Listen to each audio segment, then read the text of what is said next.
और क्षमा करें, हम सब ब्रजवासी हैं भैया, हम पे और कछु ना आवे।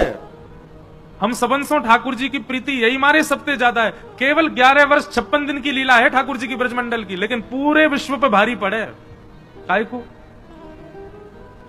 पूरी कृष्ण लीला पे भारी पड़े हमारे ब्रज की लीला। काय को? क्योंकि प्रेम प्रधान है। तो भैया ठाकुर जी की सेवा में, ठाकुर जी की लीला में, ठाकुर जी के नित्य ध्यान में कोई आपसे दोष बने, कोई अपराध बने, कोई भाव रखो मत रखो, पर एक चीज को भाव रखो कि प्रेम प्रधान रखो। प्रेम होगो कोई अपराध नहीं बनेगा। प्रेम भाव को प्रधान रखो। ठाकुर जी की ये वृंदावन बिहारी लाल क्यों प्रकट भये? स्वामी श्री हरिदास जी के प्रेम के वश प्रकट भये। हितरिवंश महाप्रभु के प्रेम से प्रसन्न है करके श्री राधा वल्लभ लाल जी वृंदावन पधारे। हितरिवंश महाप्रभु के अनन्य सेवक श्री हरिराम व्यास जी के प्रेम से प्रसन्न है कि जुगल किशोर जी प्रकट भये। गोस्वामी श्री गोपाल भट्ट गोस्वामी जी के प्रेम से, शालिग्राम से श्री राधारमण जी प्रकट भये। सबने अपने प्रेम से प्रकट किया और ठाकुर जी को प्रेम प्रधान। और वो प्रेम सिखावे कौन? श्रीमद् भागवत की कथा। इसलिए यहां ज्ञान लेवे के काजे, वैराग्य लेवे के काजे आप सब नहीं हो, ये सब सुनवे के काजे हो, थोड़ा थोड़ा जीवन में छिड़काव करवे के काजे हो, पर मूल रूप से तो प्रेम की शिक्षा लेवे के काजे बैठे हो कथा में। प्रेम, ऐसी भागवत जी की कथा का निर्माण किया। श्रीमद् भागवत को निर्माण करके अपने पुत्र सुखदेव जी को प्रदान किया। सुखदेव जी ने वही भागवत की कथा परीक्षित को सुनाई और यहां सूक्ष्म महाभारत का प्रसंग सुनाया गया। सौनकादि ऋषियों ने प्रश्न किया, बोले महाराज ये परीक्षित कौन है, इनके बारे में हमको विस्तार से बताओ, इनको 7 दिन में मरने का श्राप क्यों लगा?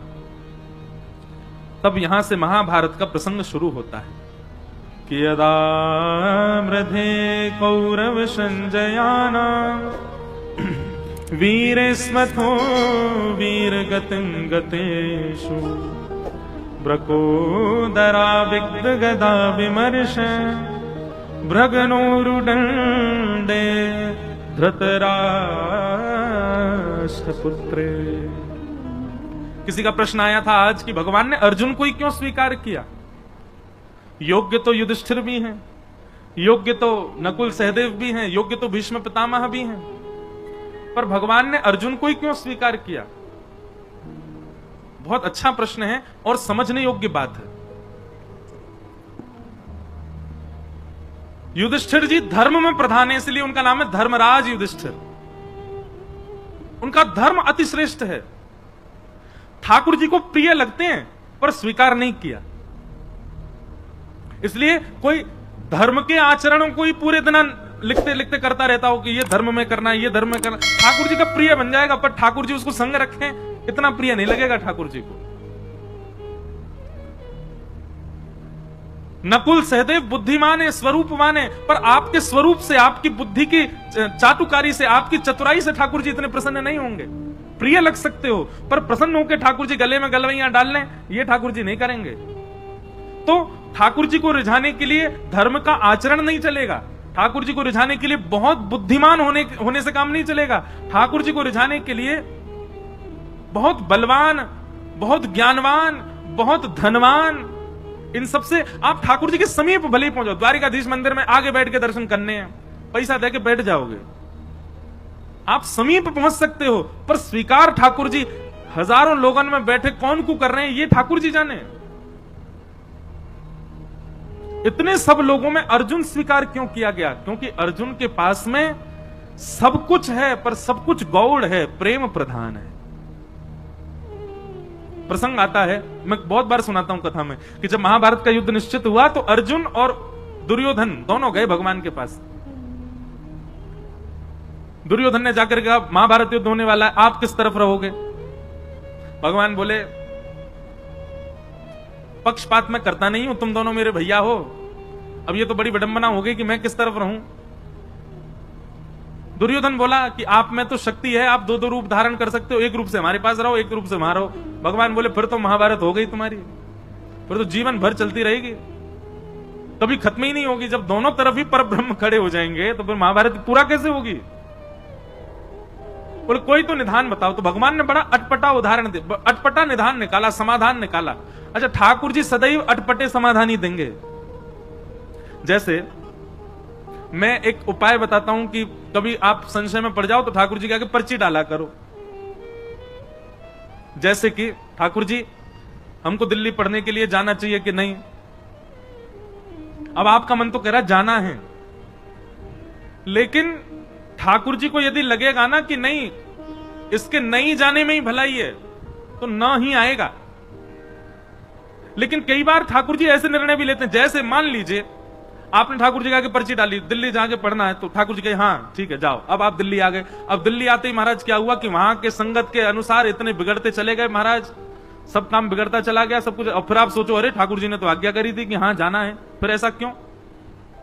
निश्चित ही भविष्य में आप कई बार ठाकुर जी ऐसे निर्णय भी लेंगे कि उन निर्णयों में आपको ठोकर लगे, ठोकर से आपको पता चले कि नहीं आगे मुझे ऐसा करना है, तो जबरदस्ती ठाकुर जी ऐसा निर्णय लेके देंगे जिसमें आपको जबरदस्ती गिरना ही पड़े। कई बार अनुभव किया मैंने।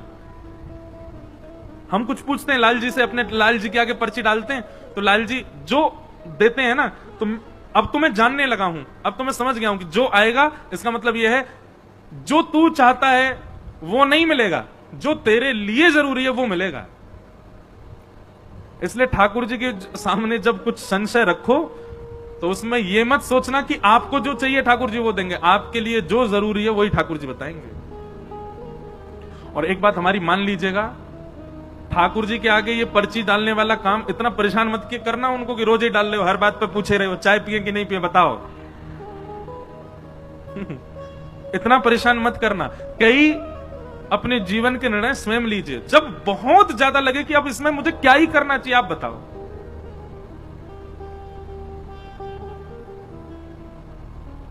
जैसे हम अभी गुरु दीक्षा नहीं देते, एक बार पर्ची मैंने मन रखा था कि जन्माष्टमी पर लाल जी से पूछेंगे,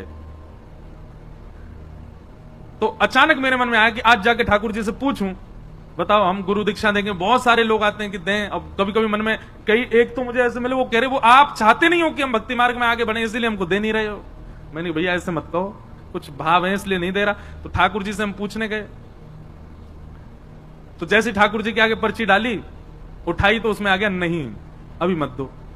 हमने जाके अपने पिताजी को बताया, पिताजी ठाकुर जी अभी मना कर रहे हैं दीक्षा देवे की।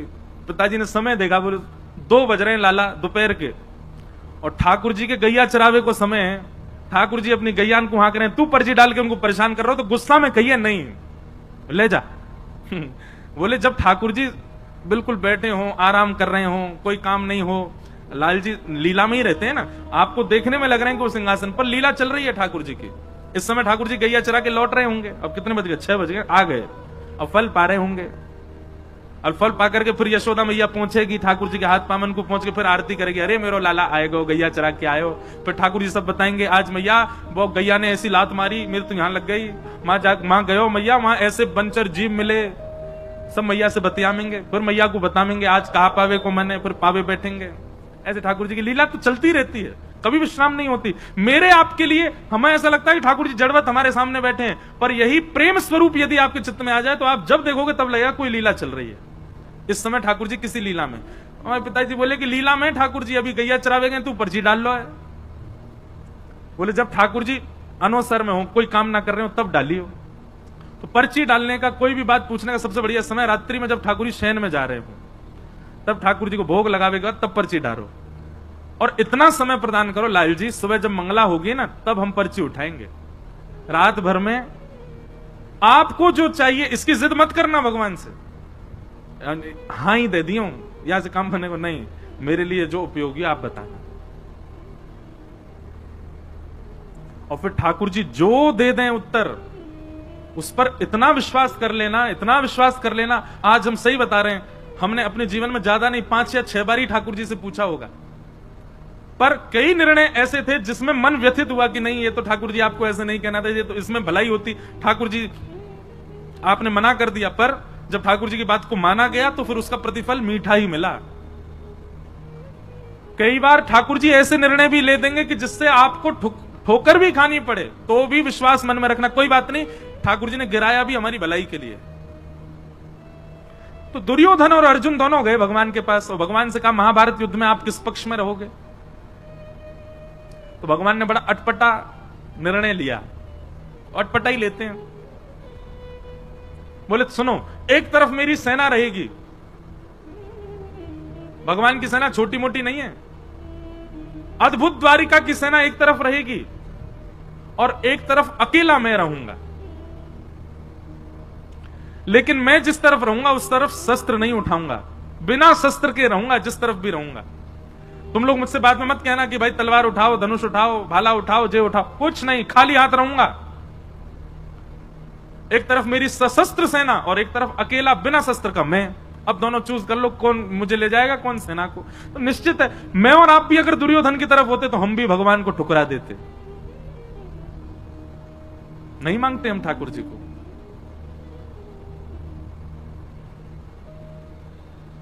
दुर्योधन ने कहा वो ऐसा है ना ठाकुर जी, आपका प्रेम थोड़ा पांडवों से ज्यादा ही है कुछ, आप तो पांडवों के पास ही जाओ, सेना मैं ले जाता हूं।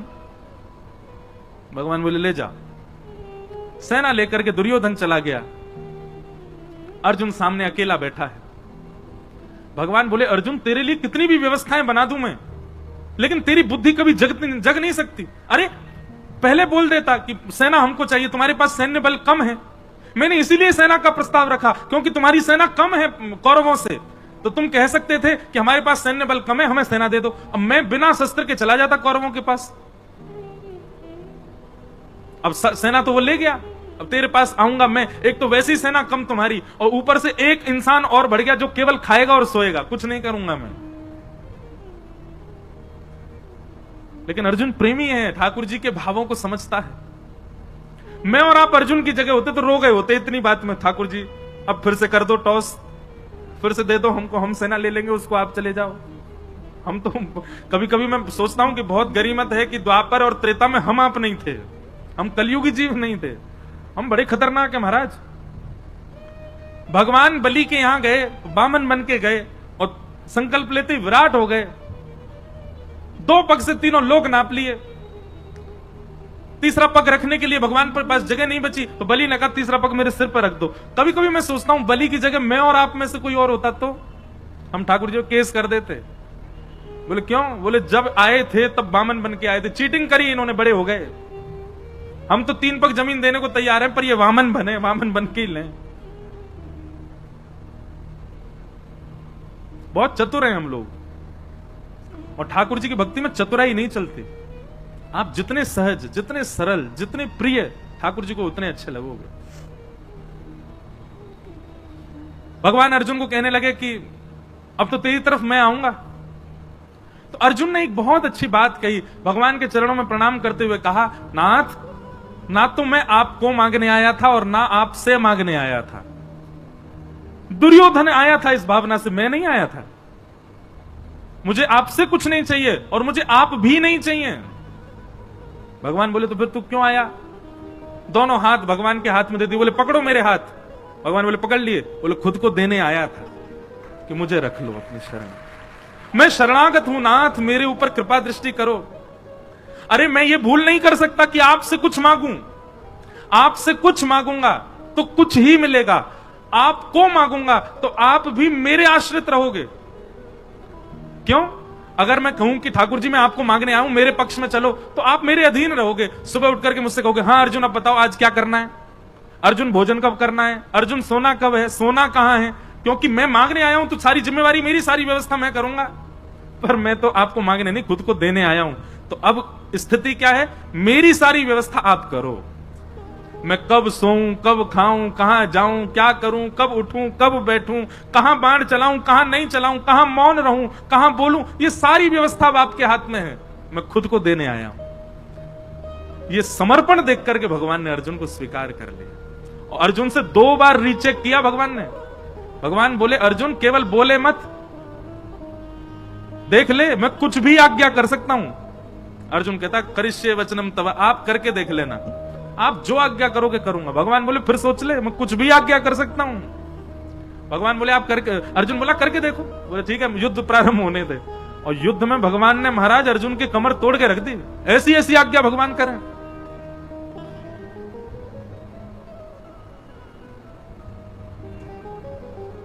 लेकिन हर आज्ञा को स्वीकार किया अर्जुन ने। इसलिए भगवान ने अर्जुन को स्वीकार किया। क्यों? क्योंकि बाकी सब तो ठाकुर जी से मांग रहे हैं, ठाकुर जी को मांग रहे हैं, पर अर्जुन ने तो खुद को ठाकुर जी को दिया, खुद को अर्पित किया है, समर्पण किया है। समर्पण किया इसलिए भगवान उसके सारथी बन गए। और सारथी का मतलब कोई भगवान की पदवी कम नहीं हो गई है, बल्कि और श्रेष्ठ।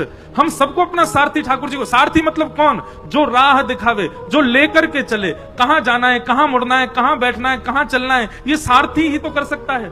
सारथी के अधीन होता है पीछे बैठा व्यक्ति। हर व्यक्ति अपना सारथी श्री कृष्ण को बनावे।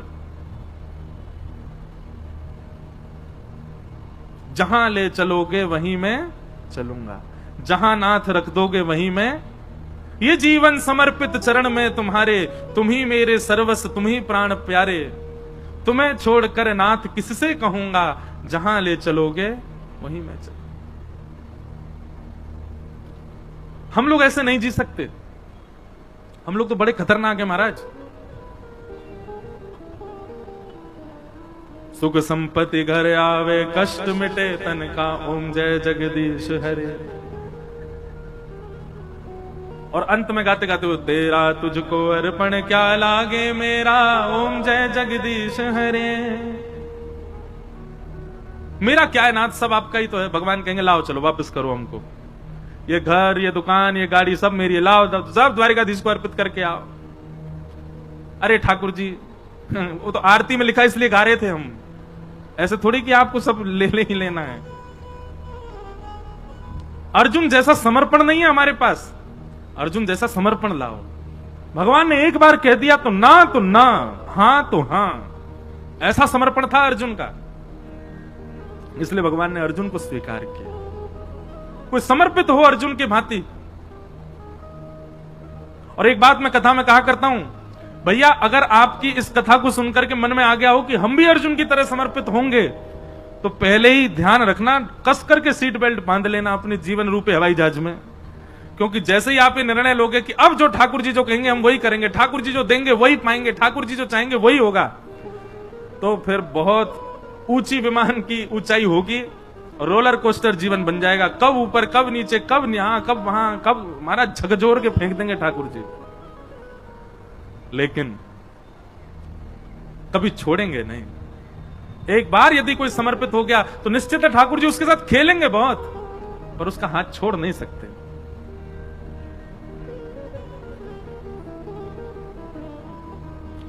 हमारे इधर देखो, यहां देखो, यहां देखो,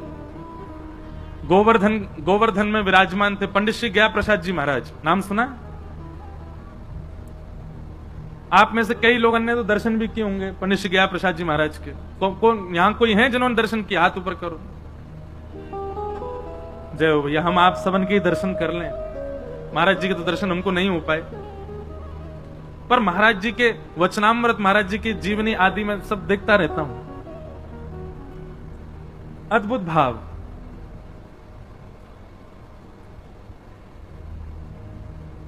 सब लोग सावधानी से कथा सुनो। कोई आए कोई जाए, आप तो बस भाव से सुनो कथा। पंडित जी महाराज की वाणी में एक बात बड़ी बढ़िया लगती थी। पंडित जी से किसी ने निवेदन किया कि पंडित जी, ठाकुर जी बहुत पीड़ा दे रहे हैं, ठाकुर जी बहुत परीक्षा ले रहे हैं, ठाकुर जी जीवन में बहुत संकट दे रहे हैं, आप कछु आज्ञा करो। कहा करूं? जो काम करूं सब बिगड़ जाएं, घर परिवार में कछु बन नहीं रहे हो, पत्नी मान नहीं रही है, बच्चा सुने ना है, हे पंडित जी महाराज कछु आज्ञा करो।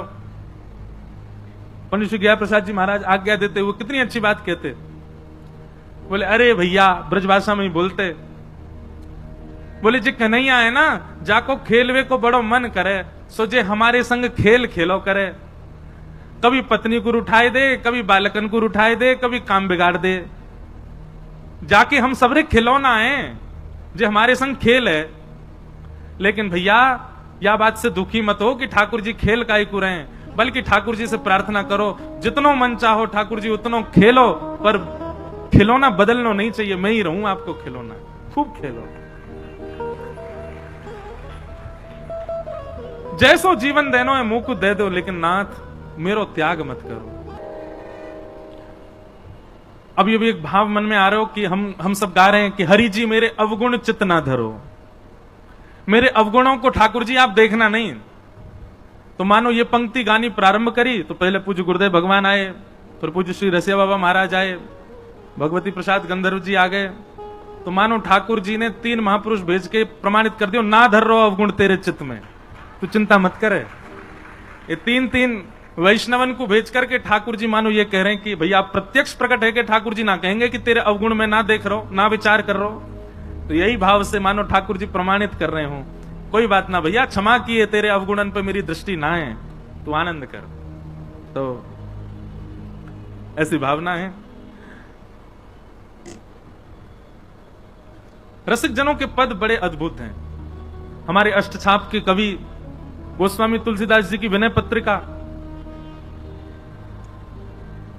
जैसे ये पद है ऐसी विनय पत्रिका में गोस्वामी जी का भी एक पद है। हरि जी तुम बहुत अनुग्रह कीन हो, हरि जी तुम बहुत अनुग्रह कीन हो। अब पद तो ढूंढवे तो मिलेगा नहीं, लेकिन भाव बहुत सुंदर है वहां पर भी। बोले नाथ आपने मुझे बहुत बड़ा अनुग्रह किया। भगवान पूछ रहे हैं मैंने कहा अनुग्रह किया तुम पे? तो गोस्वामी जी कह रहे हैं बोले आपने सबसे बड़ा अनुग्रह तो यही किया कि आपने मुझे मानव बनाया। श्रीमद् भागवत में भी भगवान कहते हैं हृदय माध्यम सुलभम सुदुर्लभम प्लवम सुकल्पम गुरुकर्ण धारम मयानुकूलेन नभस्वतेरितम पुमान भवाब्धिम न तरेत्स आत्मा। मैंने मानव के ऊपर सबसे बड़ी कृपा यही की कि मैंने उसको मानव बनाया। अरे नित्य इसी बात का धन्यवाद कहो ठाकुर जी कि हमको आपने कोई जीव जंतु तो नहीं बनाया, मानव बनाया। गोस्वामी जी का वो पद बहुत सुंदर है, उसमें गोस्वामी जी कहते हैं आपने बहुत बड़ी कृपा की कि अत्यंत दुर्लभ मानव शरीर मुझको प्रदान किया। पर ठाकुर जी हम एक अनुग्रह और आपसे चाहते हैं, एक अनुग्रह और कर दो। भगवान कह रहे हैं अब क्या चाहिए? तब गोस्वामी जी कहते हैं कि संसार रूपी विषय सरोवर में मेरी मन रूपी मछली घूम रही है। बहुत ध्यान से सुनना, संसार रूपी विषय सरोवर में मेरी मन रूपी मछली डोल रही है। कभी या मन रूपी मछली को मन पानी पूरी पे अटक जाए, कभी डोसान पे अटक जाए, कभी लस्सी पे अटक जाए, कभी ब्रजवासी पेड़ा पे अटक जाए, कभी कहीं अटक जाए, कभी पल्ली गरी वारी पे अटक जाए, कभी छतवारी पे अटक जाए, कभी कहीं अटक जाए। हे ठाकुर जी हमारी मन रूपी मछली संसार रूपी विषय सरोवर में घूम रही है। भगवान बोले तो हम क्या करें? बोले जिस प्रकार मछली पकड़ने वाला एक बांस में धागा डाल करके सरोवर के तट पर आकर के बैठता है और उस धागे में एक कुछ सामग्री लगा करके उसको नदी में फेंक देता है, सरोवर में फेंक देता है और फेंक करके मछली पकड़ने की प्रतीक्षा करता है, बैठ करके खड़ा रहता है वहीं पर ही। भगवान बोले तो बोले नाथ ऐसे ही आप अपनी कृपा रूपी वंशी लेकर के और अनुग्रह रूपी वो धागे में कछु कृपा बांध करके या विषय रूपी सरोवर में छोड़ दो। भगवान बोले तुम क्या करोगे? बोले आप खड़े खड़े इंतजार करो, विषय में घूमते घूमते घूमते घूमते जा दिन मेरो मन रूपी मछली आपके वह कृपा रूपी सामग्री से आकर के टकरा जाए, जैसे ही वह कांटे में फंस जाए सोई रस्सी खींच करके मुझको बाहर निकालनी हो। अब सुनने में तो आप लोगों को बड़ा सामान्य लगा, लेकिन ये भगवान को आज्ञा क्या दी जा रही है? आप आकर के सरोवर पर इस विषय रूपी नदी में कृपा रूपी डोर से अनुग्रह रूपी रस्सी डाल करके बैठे रहो, प्रतीक्षा करो। मैं यत्न नहीं करूंगा आपके पास आने का, आप बस कृपा रूपी रस्सी डाल के बैठे रहो। काओ दिना गलती से मैं टकरा जाऊं सो मुझको बाहर निकाल लिया। भगवान बोले गोस्वामी जी बड़े चतुर हो आप, ऐसी चतुराई भक्तन में अच्छी है। सांसारिक चतुराई ठाकुर जी को प्रिय नहीं, लेकिन भक्ति में चतुराई हो तो ठाकुर जी को बहुत बढ़िया लगे। तो हम किस विषय पर चर्चा कर रहे थे? अर्जुन।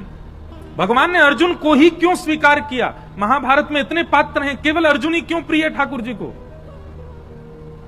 क्योंकि अर्जुन ने पूर्ण समर्पण किया है। करिष्ये वचनम तव, आप जो कहोगे वो मेरे लिए अध्यादेश है, उसके आगे किंतु परंतु नहीं कहूंगा मैं। इसलिए भगवान ने अर्जुन को स्वीकार किया। तो महाभारत का प्रसंग सुनाया गया। अब प्रसंग बहुत बार विस्तार से कहा है, थोड़ा हम आगे चलते हैं। प्रथम स्कंद विश्राम कर दें, कल फिर ठाकुर जी का जन्मोत्सव भी होना है। महापुरुषों के थोड़े वचनामृत भी सुनेंगे, तो अभी हम विषय जो प्रमुख हो उसको थोड़ा थोड़ा कह के चलेंगे। महाभारत का युद्ध विश्राम हो गया, परंतु दुर्योधन ने बदला लेने के लिए अश्वत्थामा को भेज दिया और कहा जाओ जाकर के 5 पांडवों को सोते हुए मार दो। सोते हुए 5 पांडव तो नहीं मार पाया, पर द्रौपदी के 5 पुत्र उसी शिविर में सोए थे, उसको लगा अंधेरे के कारण 5 पांडव ही हैं, निर्दोष बालक मार दिए द्रौपदी के, जिसके कारण अश्वत्थामा को बंदी बना करके भगवान की आज्ञा मान करके अर्जुन ने उसके आधी दाढ़ी मूछ शिखा छेदन करके मणिम जहार मूर्धन्यम, उसकी मणि को निकाल लिया और उसको छोड़ दिया, क्योंकि ब्राह्मण था, भगवान ने मना किया, ब्राह्मण ने इसको मारना नहीं। अब इस विषय पर हम थोड़ा विस्तार करते हैं कथा में कि अगर भगवान मना कर रहे हैं ब्राह्मण को नहीं मारना चाहिए, तो फिर खुद ने रावण क्यों मारा? भगवान मना कर रहे हैं ब्राह्मण को नहीं मारना चाहिए, तो स्वयं ने नृसिंह रूप में हिरण्यकश्यप क्यों मारा?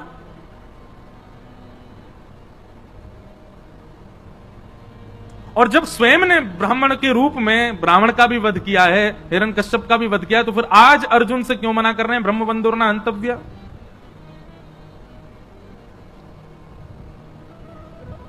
अब विषय तो बहुत बड़ा है, पर सूक्ष्म में कहूं,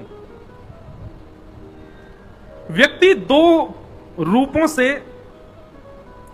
अपना प्रस्तुतिकरण करता है। सब लोग बहुत सावधानी से सुनिएगा। एक तो जन्म से पता चलता है कि वो कौन है, और एक कर्म से पता चलता है कि वो कौन है। जन्म और कर्म ये दोनों प्रमाणित करते हैं कि वो कौन है।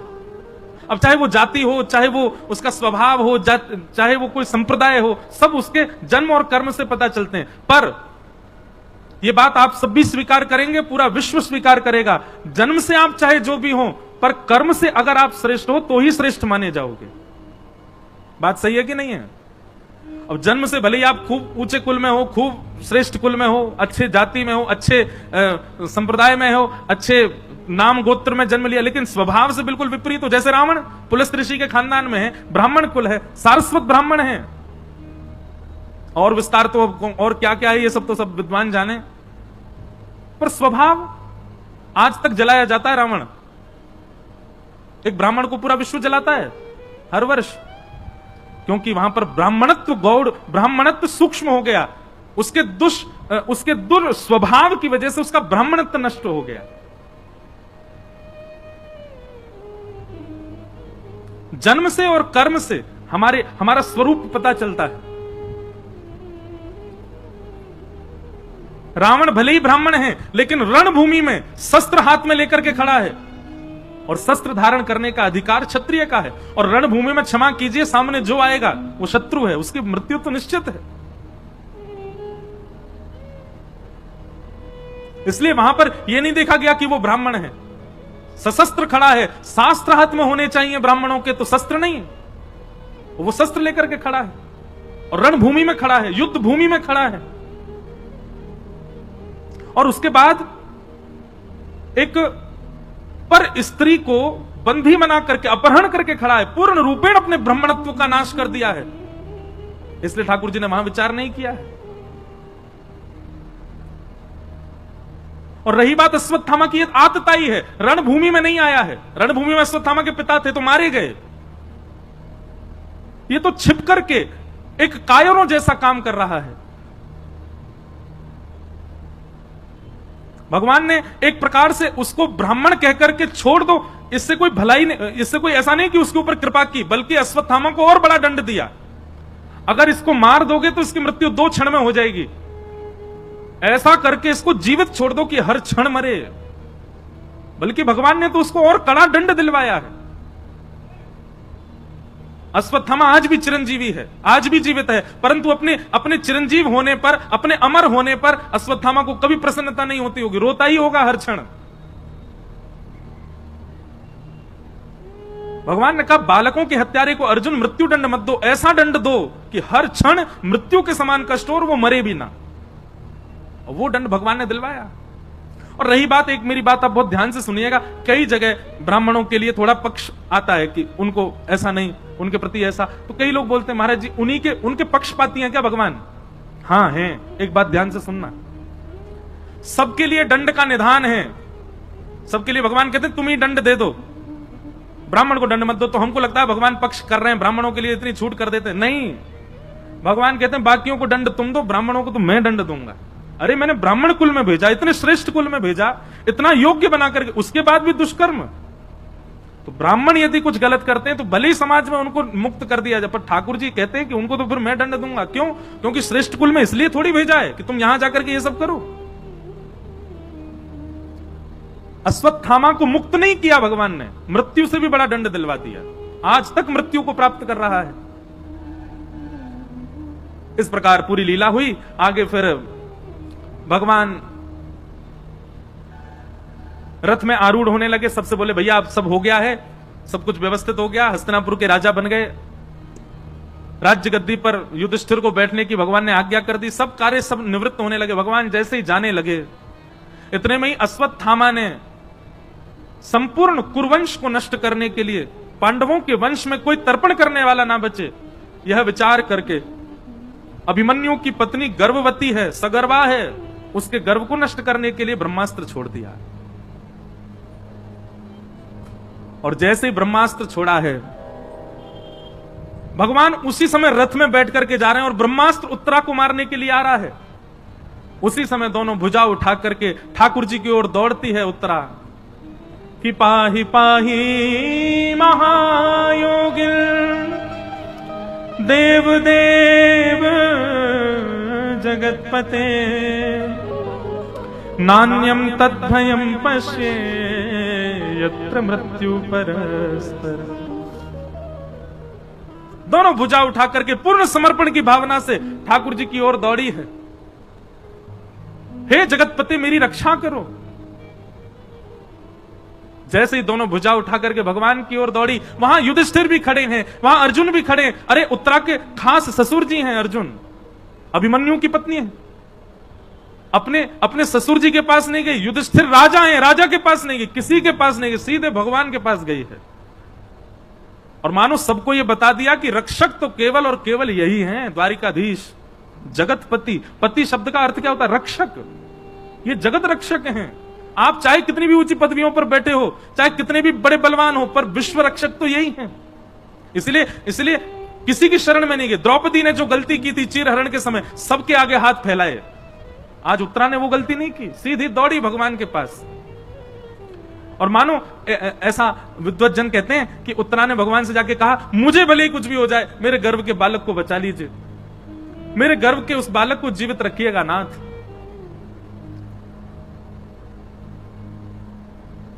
उत्तरा के इस पूर्ण समर्पण को देख करके भगवान एक रूप से तो बाहर हैं, श्रीमद् भागवत जी में वर्णन है, दूसरे रूप से अंगुष्ठ मात्र नहीं, अंगुष्ठ में जो ये नख है, इतना बड़ा स्वरूप धारण किया ठाकुर जी ने।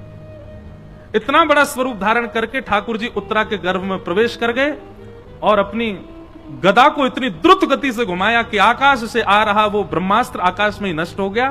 भगवान ने उत्तरा के बालक की रक्षा की। ताली बजाने वाली बात ये नहीं थी, ताली वैसे तो थी, पर इससे भी श्रेष्ठ बात अब आएगी। क्या? जैसे ही सबको पता चला कि आकाश में ब्रह्मास्त्र नष्ट हो गया, तो सब लोग भगवान की जय जयकार करने लगे। अरे द्वारिकाधीश की जय, कृष्ण कन्हैया लाल की जय, देवकी नंदन गोपाल की जय। भगवान बोले चुप चुप, क्या कर रहे हो आप लोग? मेरी जय जयकार क्यों कर रहे हो? बोले लाला तुम्हारी शरण में आई तो तुम नहीं बचा ली। बोले मैं तो तुम्हारे सामने खड़ा हूं, मैंने तो कुछ किया ही ना, मैं तो यहीं खड़ा हूं, मैं तो हिलो भी ना अपनी जगह पे।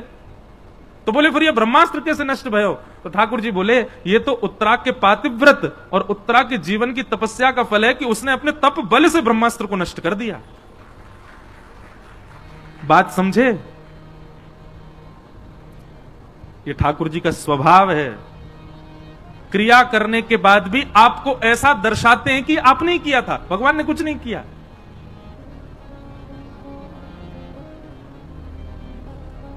पूरी लीला कर दी भगवान ने, उत्तरा के गर्भ में प्रवेश करके रक्षा कराए ठाकुर जी। पर बाहर क्या कह रहे हैं सबको? अरे नहीं नहीं, उत्तरा की जय जयकार करो, इसके पातिव्रत बल ने, इसके जीवन भर की तपस्या ने, इसके सत्कर्मों ने इसकी रक्षा की है।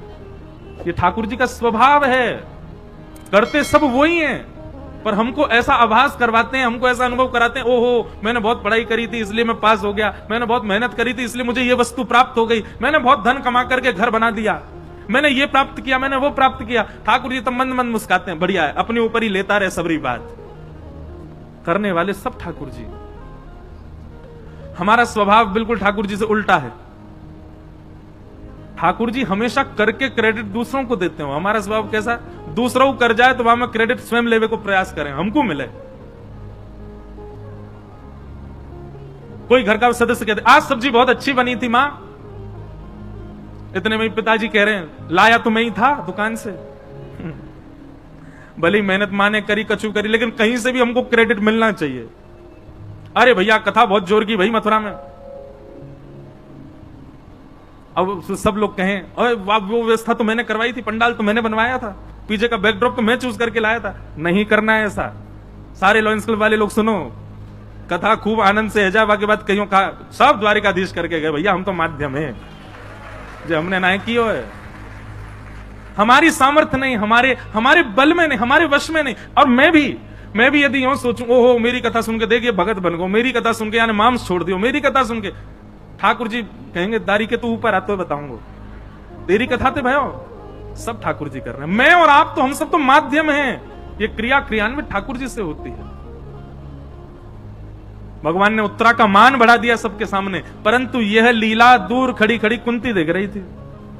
कुंती समझ गई, बोले कि ओहो सब करके और पूरा मान दे दिया उत्तरा को। और भगवान बोले अब भैया उत्तरा में व्यस्त हो, सबको व्यस्त कर दिया उत्तरा में। सब कहने लगे अरे उत्तरा तेरे भजन बल ने देख ब्रह्मास्त्र नष्ट कर दियो, तेरे आत्म बल ने देख ब्रह्मास्त्र नष्ट कर दियो, सब व्यस्त हो गए। भगवान बोले अब सब लोग लगो, हम जा रहे हैं द्वारिका। जैसे ही रथ में आरूढ़ हुए, कुंती सामने आ गई, रथ रोक लिया, बोले नीचे आओ हमसे मिलके जाओ। भगवान पुनः उतर करके आए और कुंती जी ने यहां पर भगवान की एक स्तुति गाई है। अब स्तुति तो बहुत सुंदर है, बहुत विस्तृत है, बहुत अद्भुत है, पर एक भाव बहुत ध्यान से सुनना। संपूर्ण स्तुति गाने के बाद में कुंती भगवान से कहती है कि विपद